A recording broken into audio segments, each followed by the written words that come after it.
এক ছোট্ট ছেলে ছিল যে খুব রাগী ছিল।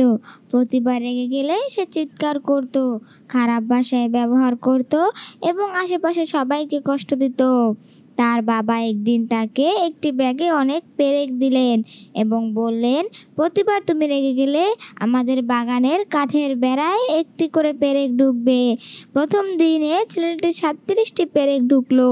দিন দিন সে বুঝতে পারলো রাগ নিয়ন্ত্রণ করা পেরেক ঢোকানোর চেয়েও সহজ।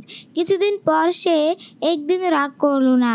বাবা বললেন, এখন প্রতিদিন তুমি একটি করে পেরেক খুলে ফেলো, যতদিন না সব পেরেক উঠে যায়। অবশেষে ছেলেটি সব পেরেক খুলে ফেললো। বাবা তাকে ব্যানারটি দেখিয়ে বললেন, দেখো, পেরেকগুলো চলে গেছে, কিন্তু গর্তগুলো রয়ে গেছে।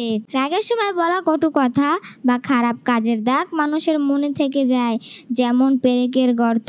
তাই রাগ নিয়ন্ত্রণ করা শিখতে হবে, যাতে আমরা অন্যের মনে কোনো দাগ না ফেলি।